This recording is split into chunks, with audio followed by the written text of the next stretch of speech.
Hi, this is Nelly Callback, and I'm here for Creative Jumpstart 2020, and I'm super, super excited that I have Marieke Blokland. I think that's how she says it, or she will tell me if not.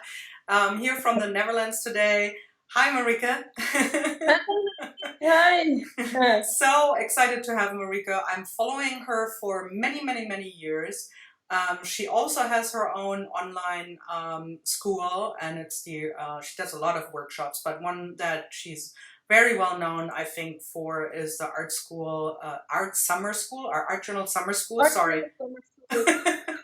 Which I have been a teacher on too, and it's such a fabulous concept, and it's super fun to be. And she does fantastic workshops, amazing work. You really have to check her out. And I'm super stoked that she has agreed to be part of Creative Jumpstart for the first time in 2020. And without further ado, let herself tell a little bit about herself, where she is, what she does, and how her artwork looks. Hi, Marieke. Hi, thank you. Thank you so much for having me. I'm really excited. Well, I'm Marieke Blokland. That's how I say it. It's a typical Dutch name. And my company is called bloknote.nl. And I named it like that because a blocknote in Dutch is a notepad.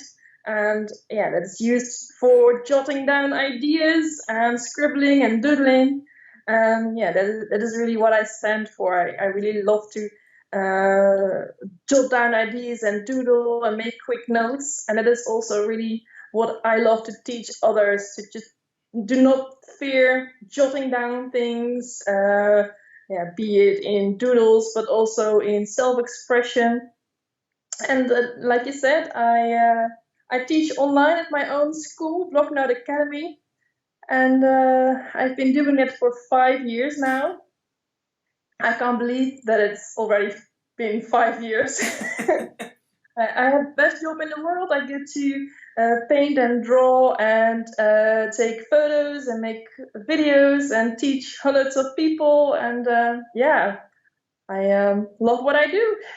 It's so funny that you're saying, so I have to tell you something, I have to confess something. I didn't think that Blokland was your last name. I actually thought that was because of Blok, and maybe that Blok is written with a K in the Netherlands. I never Yes. thought about it. So I thought, wow, what a brilliant branding. Well, you're still doing a brilliant branding, but I thought it was like, this is my block land, and this is, my block note. And it's so Yeah. funny. I think actually just a couple days ago I realized that this is not like, this is your last name. Yes, it is. Did you have that before, that people thought that was like, an on purpose, like, company name that you picked, or? No, for Dutch, it's sounding really as a Dutch last name. So I do have that Dutch people say that the name Blocknote, they find it really funny because they instantly think of a notepad. And I've been talking with people about changing the name because No. I once took it in, I believe, 2003 or 4 as a nickname because I just graduated from art school and I wanted to do something for myself, maybe an illustration studio or a design studio. And I thought that just working under my name, I didn't really like that. So I just took blocknote.nl as my URL That's and funny. I kept it as my business name. That is so So funny. I think you have to yeah, keep it. yeah, well, I will. Yeah.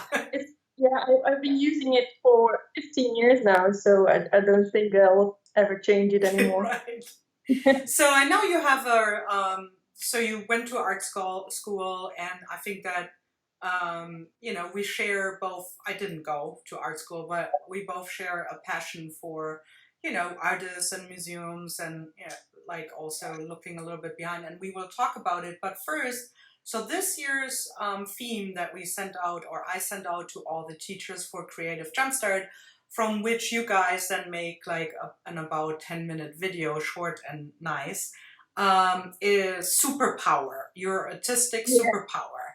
So what is your artistic superpower? And if it is different in your, non-artistic life, what's your non-artistic life superpower?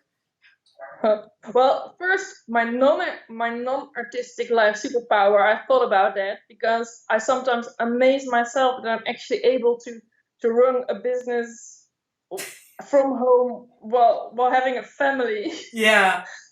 I really think that must be a superpower because that's a constant juggle. How many Uh, kids do you have, Marieke? I have Two. 2 kids. One is 7, my son. My youngest is 7, and I have a daughter of 11. Wow.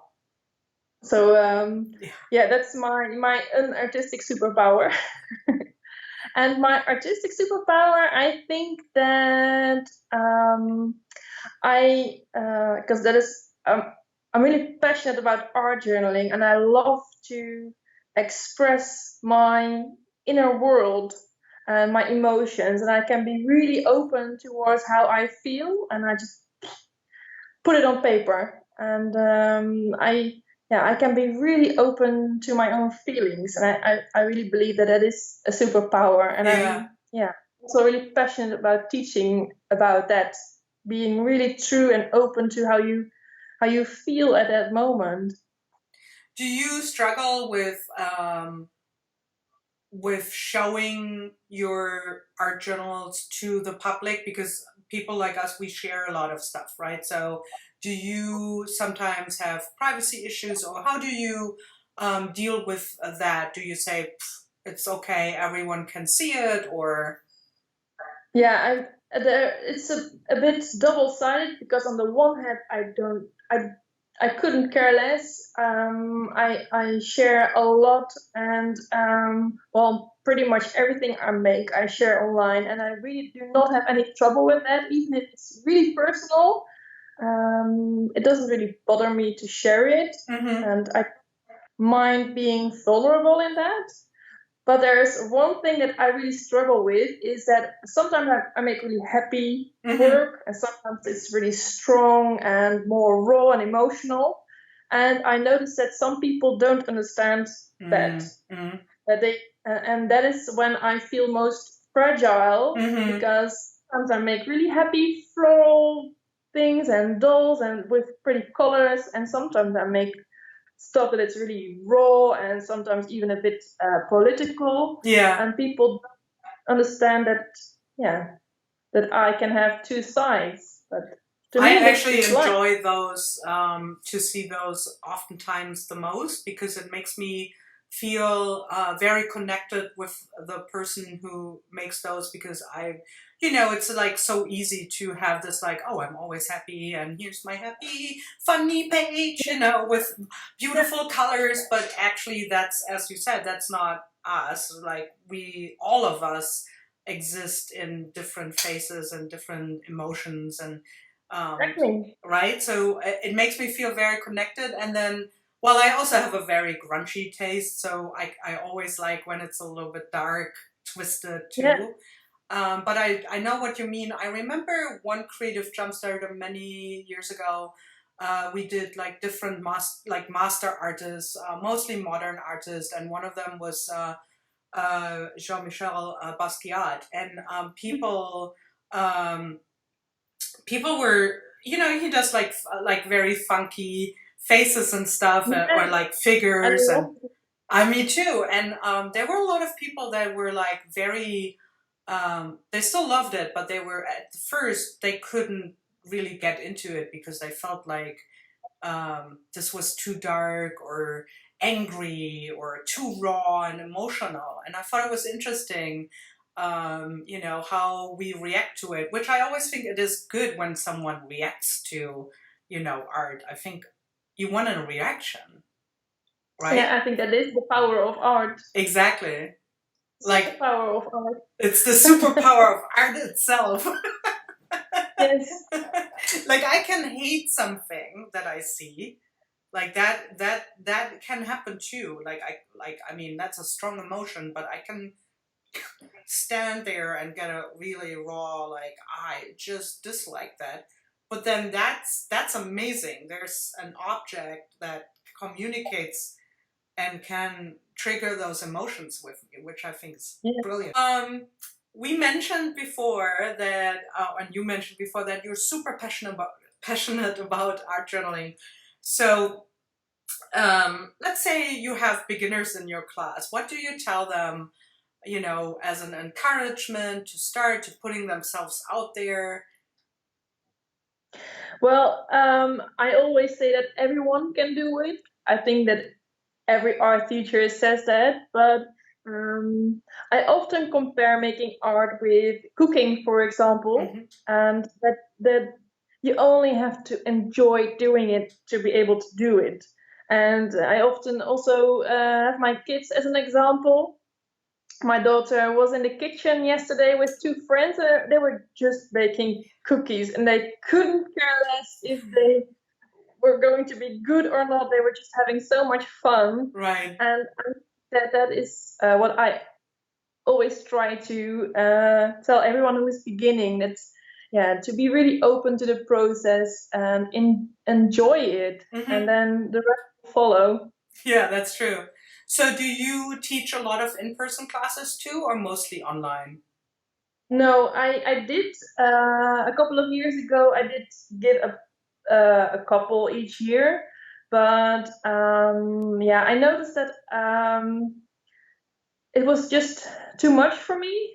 I have a family, and I noticed that when I teach in person for a day, it took me a week to recover from it. Yeah, yeah. I think the beauty of teaching online is that you can reach so many people, and we don't have to travel, and doesn't cost any energy, and so many more people can join in a class that I decided to stop doing it. And sometimes, I think now once a year I teach one in-person class because I love it. It's something that I really enjoy. But it's one day of teaching costs me a week in energy. Right, So, yeah, I know what you mean. This is the first year in, I don't know, 15 years that I haven't been traveling for teaching because renovating a house, and I'm so surprised as how much stuff I get done because yes. it takes not only because the time you're away and you're preparing, as you said, also the energy. It gave me a whole new outlook to my friends who are full-time teachers at a school. I'm like, Yes. okay, I think I get it now. It's not just vacation time you guys have. Yeah, but it's also, I think it's also depending on the person. Some people aren't, they can quickly recover from it, but it really just takes me a week. I guess I'm a bit sensitive, and when there are people around me, I really notice everything, and Are you, would you describe yourself as an extrovert or an introvert? I'm not sure actually. Probably I'm both because other people can give me energy. I read an interesting article that introverts get energy when they're alone, and extroverts get energy from being with people. And I think I really need both because Yeah. I'm working home all alone, and if I didn't see any people for a few days, I get depressed, and Right. Right. I really need I really need the energy of other people around me as well. But when I'm with other people for a while, I really need to have alone time to re-energize in Right, another way. exactly. Yeah. So I'm probably in the middle. I hear that a lot. Like, I have the same thing, and I hear that a lot from other teachers as well. So I thought about if that might be also a pattern or part of why we do what we do. That we have both sides in us, and we need this like kind of hermit time afterwards to re-energize, be re-inspired, and Yeah, then we can go out again and soak up things again. It's very interesting. I think that we have very yeah. But similar patterns. if you see it like that, I think I would call myself an introvert because it's not for nothing that I work from home all Yeah. alone. for Right. 5 years now. Some people would get crazy Yeah. about not having any colleagues around, and I love it. I really like to be alone. I do too. I do. I mean, I worked for many years as a paralegal in a law office, and I did like, working with my colleagues. But I also just enjoy this kind of alone time, and I love working. My husband works at home too. I don't know. Your husband probably he's working from home, or is he away? No, he does work for himself, Yeah. but I'm happy that he has an office outside our home. On Sundays he is at home, and I get crazy because I cannot do my filming Yeah. because he's constantly on the phone with people because Yeah. that's his type of work, and I really cannot stand it. And he's a bit nervous, so he's always sticking with pens, or it's a wrong pen, but he's always clicking with things, and I can't do any voiceovers because of that. So I'm really happy that he doesn't work at home that often. That's so funny.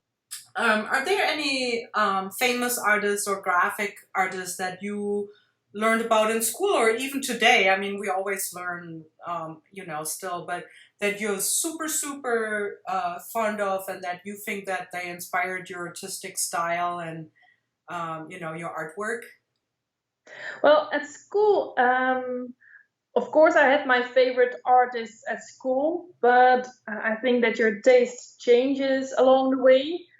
Like children often learn about, especially in the Netherlands, about Vincent van Gogh for the first time. That they are, getting lessons about art. That's most of the times the first artist Yeah, that they hear of. So then at that point, if you like it, then Van Gogh is your favorite artist because you right. don't know anyone else. And I think at our school, I especially learned to dive a bit deeper and yeah, develop a taste. So all the artists that back then I liked, I'm not really interested in those artists anymore. I really loved artists like Edward Hopper, Hmm. but it doesn't really. These days, I'm more into some more raw art. Um, but at the moment, I'm really interested in graphic design Hmm. again because I studied graphic design in art school. But then after I graduated, I did not want to be a graphic designer because I did not want to be behind a computer all day. And yeah, so I kind of lost that love for typography, but now Hmm. I'm much more interested in modern art again, and I'm starting to study the more raw graphic designers Hmm. again that use a lot of raw hand lettering, and one of them is Peter Bankov. Huh. I don't He's know him. an designer from the Czech Republic, and he makes awesome posters. It's really amazing what he does. It's almost like art journal pages, but then in poster. And yeah, I really love his work. I have a book about him, and I can just study his lettering, and I'm really inspired by his work. That's cool. So I that's have to one check thing. him out. I've not heard of Yes, him. yeah. If you like raw lettering, then Yeah. then you have to check him out. Another artist I really like at the moment is Grayson Perry. He's an artist from the UK, and he is actually a potter.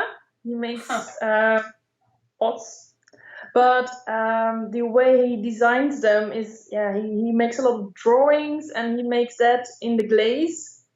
But it's really raw and political. Didn't he do And also tapestry and yes, yes, I do know him. Oh my exactly. god. Yeah, but because I think I thought about him because of the sketchbooks. I have a book about his sketchbooks, and they're really like art journals, or they are art journals. So for me, that's, yeah, just a modern present day artist that is, yeah, just keeping an art journal with all his emotions and thoughts and ideas. And it's a great book as well. Oh, that's So cool. yeah, you have to check that out as well. It's really nice. Yeah, I think I did. I know now. It rings a bell. I've seen him at a. Funny enough, it was in Australia when I was there with Julie, my friend Julie Five van Welser, and we went to this exhibition at the Sydney Museum of Modern Art, I think. And it was mostly pottery, but also tapestry. But now yeah, it was pretty awesome, and it's a very interesting way of storytelling in his pottery too. And you're right, it was very political, very cool, Yeah. funny. Did you see? There's actually a very cool YouTube video I now remember about him talking about his work and his process. If I find it, I send it to you. Yeah, he has a lot of videos actually. He also made documentaries for the BBC. They were really nice to watch as well. Yeah, Very I really cool. like that kind. Yeah, very nice. That's cool. So yeah, if check those artists out, um, maybe you know them already and you forgot, just like me. So it's good to revisit. I'm the worst person when it comes to names sometimes. I Me don't too. know what it is. Like I can see artwork and then I can say, oh yeah, I know who this, and then sometimes like names are like, or you like, oh, did you read that book? I'm like, no, I didn't. And then they like read it, and I read the first 2 pages. I'm like, duh, of course I read Yeah. it. So bad. Yes. So I bad. think it's especially at parties or something. The people who are best at name dropping are often the people that appear most interesting, but they're just really good at name dropping. Right, yeah, I'm not good at that. I'm horrible at it. I just, yeah, these are the names that I do remember but most of the times I'm like, oh yeah, that artist with them, what's he called or she Right, called, and exactly. Or like even I like get, recognizing famous people in like real life, I'm so bad with it. Like I mean, especially when you live so close to New York City and you go to the city and there's like you know, they're just there. And so then friends are going like, "Oh my god, look, have you seen?" And I'm like, "Oh, really?" You like years later, I'm like, "Oh, really?" yeah, It's so funny. that would be me too. So, I know that you sometimes post on your social media, like Facebook and Instagram. By the way, where can people find you on social media? Oh, I have horrible names. Of course, I wish that everything was like slash Marieke Blokland or slash Bloknote, but unfortunately not. I'm very active at Instagram, and then I do use my name at no sorry slash Marieke Blokland. So Instagram.com slash Marieke Blokland, and Facebook is facebook.com slash BloknoteNL. And I'm also active at YouTube at youtube.com slash blocknote.nl, and then it's DOTNL. So I would definitely post a link. links so people can watch Yeah, them. I will So definitely do that. So Marieke, so you post actually a lot of. You should follow her. She has like super. I especially do Instagram. That's like my go-to social yeah, media thing. And I do love your little short stories. Like you post a lot in your stories too. You get a little glimpse of her private life, which we are all a little bit nosy and we want to know. And it makes me like I like her a lot. And then I'm like, I'm not gonna walk. I don't know what was it, 30 kilometers or even more? No, it was yeah, more. It yeah. was an I insane. walked. I walked the 4-day marches in Nijmegen. It's a 4 days march, and I walked 160 kilometers in 4 days. That's So I did a crazy. lot of training for that. Yes. But you were like you would follow her, doing artwork and sharing what she does in between, and then she would train, and I would be like rooting for you, and then you did it, and I was like, this is so amazing, go go go, and I'm like hanging out on my sofa. I'm like, I would never do that, but this is awesome. Thank you. Thank you. So Marika, really follow her for all like this and other reasons, but um, she also is very Dutch, as I would say as a German, because she camps a lot. Yeah, I do. Yeah. I love So, camping with a right. tent, very basic. No, that was awesome too. So, but she's really good in showing you also how you can, be outside and have just a couple of art supplies and make the most of out of that, an art journal. So, but you post prompts a lot to, help others to get inspired and do their artwork. So, what do you yourself, and don't tell me you have that superpower to never be stuck in something. That can't be true. So if you're stuck in your inspirational, like what do I do now, or you feel uncreative, what do you do just to unstuck yourself? Well, I see inspiration as something that you can feed, Mm-hmm. and I always try that it's never hungry. So I visit a lot of museums, especially museums actually, and then I can really fill that inspiration source for myself. So I don't really have a lot that I feel uninspired, Mm-hmm. but it's because along the way I really learned. Yeah, I think it's part of my profession to make sure that I never Mm-hmm. feel uninspired. But for me, the main source is visiting museums. Mm-hmm. Then I don't have to do that once every week. Sometimes I don't visit museums for months. Mm-hmm. But yeah, modern art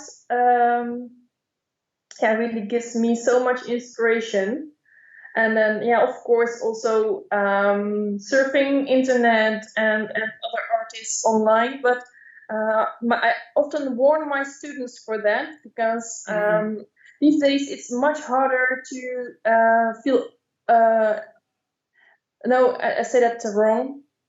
It's very easy to be over inspired Exactly. because Yeah. there's so many things online these days. And so inside museums, I learn, yeah, sort of what I call focus classes. I Mm-hmm. can put on focus classes on one subject, and with that glasses, I can swipe the internet, knowing what I really like and what I'm looking for to stay inspired. But you really have to guard yourself for Mm-hmm. not being over inspired because then you don't do anything anymore. Exactly. You're just So browsing and hunting for the next inspiration without really sitting down and putting that to work and turn it into something that's your own. I agree. It's easy to actually find inspirational things. It's another way to actually work on that. Do you go to museums mostly? I call them art strolls. So do you do your art strolls mostly alone, or do you have like like a special friend that you go with, or other like various people? well, most of the time alone. Mm-hmm. I love being in a museum alone, but I do have some people around me that like it too. My own mother is really interested in Mm-hmm. art and she knows a lot. I really, yeah, I think she sometimes appears as a person who's not really talkative and is a bit, well, she doesn't have a smartphone and she doesn't know how to use Mm-hmm. computers. People might easily overlook her, but she knows really so much about modern art. So it's really fun to visit museums with her because she That's can cool. tell so much. One last question Uh, about that. Actually, you did something that I was very. Now I'm feeling like a stalker because I'm like, I know what you did then. But one thing that I saw, I also follow the museum itself. I think you did a sleepover at the Rijksmuseum, didn't you? yes. No, not at the Rijksmuseum. It was in Amsterdam. It was in the Cobra Museum. Oh, okay, yeah. I was in Madrid for a week to visit museums, and I was actually just googling on Cobra because I was interested in that art movement. And then all of a sudden, I saw that they were organizing a sleepover for children and their parents. And I thought, yeah, I must go there. So I booked a ticket instantly, and it was just so awesome to sleep over in a museum with my kids, and we slept underneath a Karel Appel painting, and it's yeah, That's it was amazing, amazing. really nice. Wow. I thought that was just. I think. I think the reason why I thought it was the Rijksmuseum was I think they did that too, or they did something similar. There are more museums who Yeah, and I'm like, I want to do that. I want to do that because I think when I took classes at MoMA, you know, you're after hour, you go with a really small group, and it's such a different experience also to see the gallery. But then if you could sleep there, that is awesome. Yeah, and we really had a flashlight tour, so it's really nice. It's completely in the dark with wow. flashlights. We were looking at So the what would they? paintings. So how would they? Like, did they have a guard who was like awake all night and Yeah, watch you people yes, sleeping? there were guards, and they were really nervous because there Uh, were about 100 kids in the night with the expensive paintings. So they really got a little nervous, and I didn't organize a new one this year. It was last year with the sleepover. So yeah, I think it was a one-time event.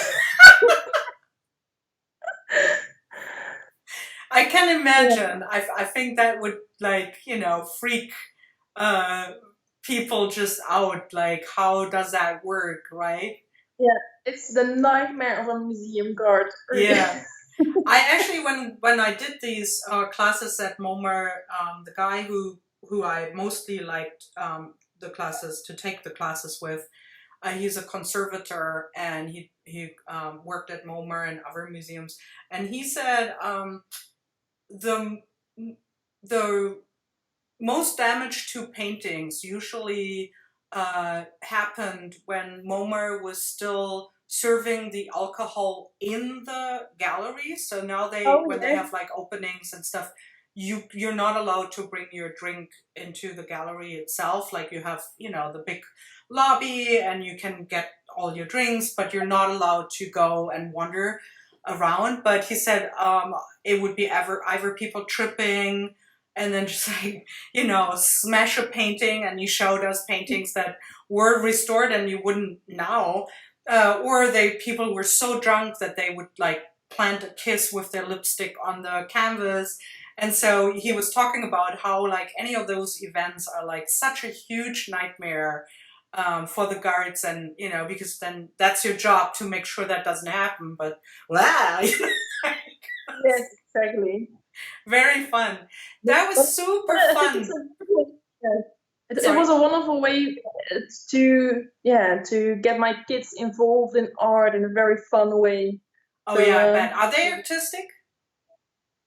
yes, they are. Yeah, I don't really. I'm not the type of mother who sits there and creates Yeah, with them yeah, because yeah, I'm not that kind of mother, but I yeah. am a mother who just provides them with stuff, with materials, paper, and paint, and just let them That's play. cool. This was so much fun, Marieke. I could talk to you like forever and share with you the many ways I stalked you. It gets embarrassing, you know. They're like, wait a second. Oh yeah, I do know that and I do know that. But it's, you know, I enjoy That's it. really curious, but I'm following you online as well. It's what I said when we just opened the conversation. Your face is just so familiar. I was like, hey, how are you? As if I'm just talking to a friend who I didn't talk to for a while, Right. but we never spoke to each other before. One day we will have a beer together in the Netherlands or in the Yes, States. yes, very important. I'm a beer drinking person, Me too. and yeah, and I especially love to drink beer from a wine glass. Really? Well, we could talk about that anyway, because for every beer there's a certain glass, especially in Belgium and also in the Netherlands, and you know, beer. Certainly, of Yeah, course. so we Best like beers beer are from culture. Germany. Exactly. So that was so much fun. I'm super excited to have you for Creative Jumpstart. I cannot wait to show you guys her video, which I haven't seen yet either, but that's not because she's late. It's because we are recording this very early in the summer still. And yeah, it's going to be a treat for you. I know that. Sign up through Marike's link. She will appreciate that. And yeah, can't wait to see you. Thank you so much, Marieke. Have a wonderful day. Bye-bye. so much, Natalie. Bye.